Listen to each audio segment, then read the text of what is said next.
Selamat pagi pemirsa, apa kabar Anda pada pagi hari ini? Senang sekali saya Ibnu Fadil dapat menemani Anda di Berita Kaltim hari ini. Sejumlah informasi penting telah kami siapkan untuk Anda dan berikut di antaranya. Puluhan TKI ilegal ditangkap di Pelabuhan Malundung, Tarakan.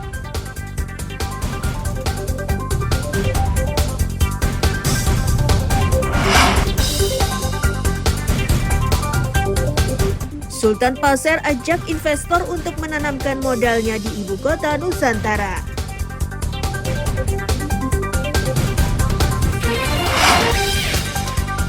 Gudang KPU di Samarinda disidak oleh penjabat Gubernur Kaltim.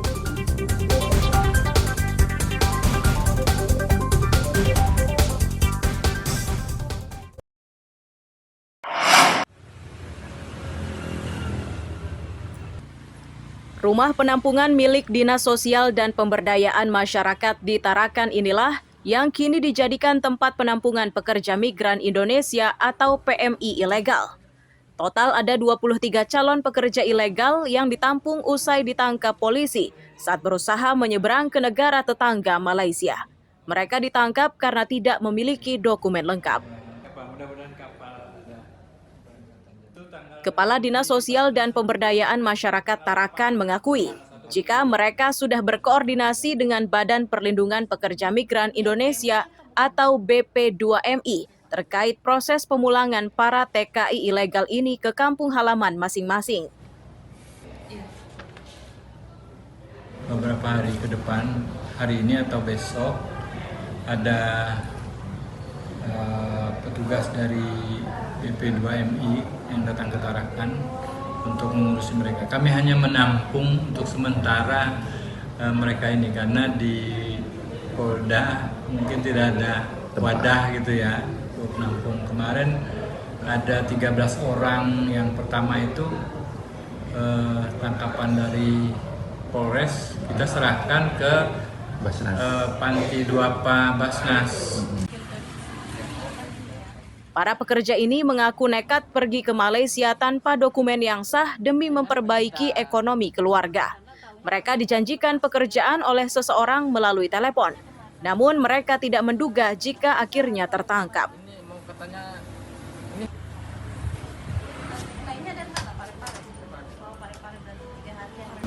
Belum ya? Tapi kenapa mau belum tahu pasti? Kan di sana ada keluarga, Pak. Oh, ada keluarga sudah ya? Iya. Ada tante, katanya ke sini lah, ini bayar gaji. Kalau tante bilang berapa gajinya? Kurang tahu belum. Oh, tinggal saya sendiri. Sama ini kami 2 orang, terpaksa saya cari kerja coba. Bapak rencananya di sana kerja apa, Pak? Ditawarin apa? Kerja kebun, Pak. Di kebun, kelapa sawit. Kebun buah. Kebun, Pak. Oh. Kalau di Malaysia nanti rencananya mau kebun apa? Kerja kebun juga, Pak. Kerja kebun juga.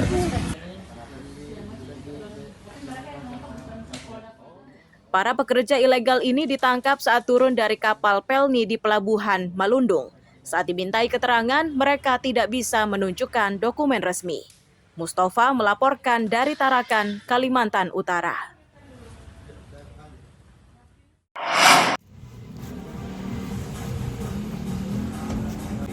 Satu persatu tempat hiburan malam atau THM di Kelurahan Pelabuhan Samarinda Kota dirazia oleh tim gabungan.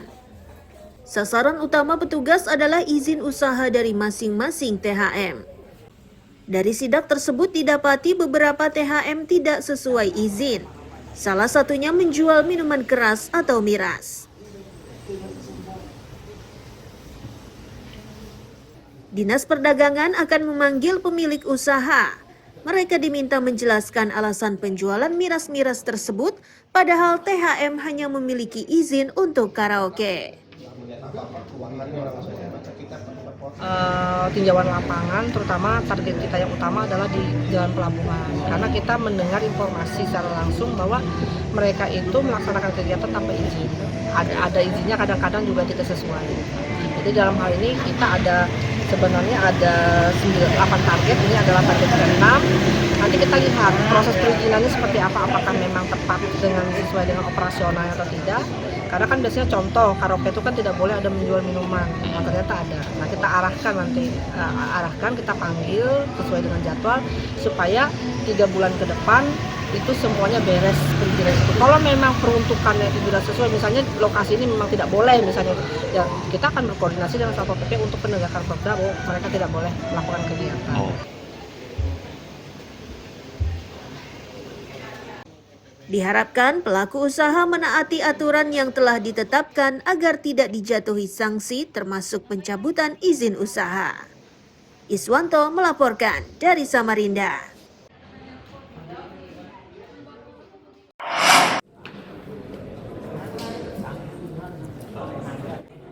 Inilah 13 tersangka peredaran gelap narkoba di wilayah Samarinda.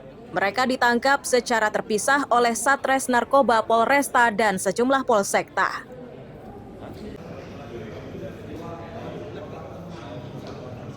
Pengungkapan jaringan pengguna dan pengedar narkoba ini diungkap dalam waktu 2 pekan.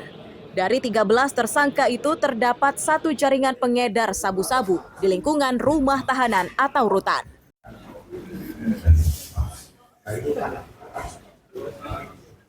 Kita ungkap ada 12 kasus peredaran gelap narkoba, ya, dengan total jumlah kasus ada 12 dengan 13 tersangka, kemudian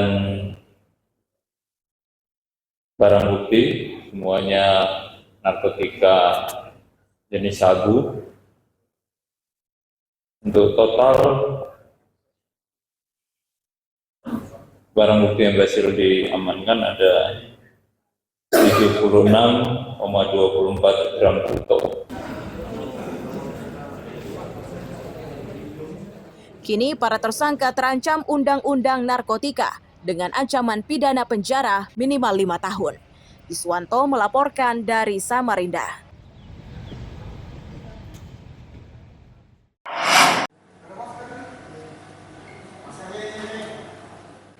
Tiga tersangka kasus narkoba jenis sabu-sabu ini masing-masing bernama Antoni, Aspriyadi, dan Wibowo.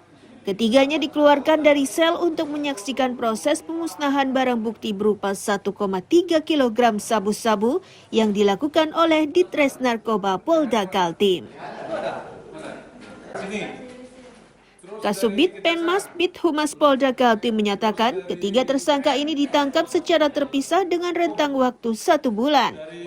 Dari ketiga tersangka ini, Antoni memiliki barang bukti sabu-sabu terbanyak.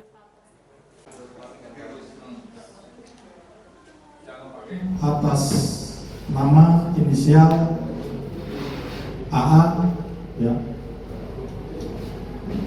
dengan barang bukti yang akan dimusnahkan 10 bungkus plastik, ya, klip benih narkotika jenis sabu dengan total berat 504,96 gram brutto. Selain itu, petugas juga menyita daun ganja kering dengan berat 1 kg. Hanya saja petugas gagal menemukan pemilik ganja karena pelaku menyamarkan nama dan alamat pengiriman. Nah, jadi dimasukkan di dalamnya. BB ganja ini itu adalah BB yang kita temukan dari salah satu jasa pengiriman. Jadi setelah kita temukan, kita lakukan kontrol delivery, akan tetapi ternyata dari atas nama pengirim itu semuanya dipalsukan semuanya. Selanjutnya, kedua jenis barang bukti ini dimusnahkan dengan cara diblender dan dibakar. Amir Hamzah dan Riani Mantini melaporkan dari Balikpapan.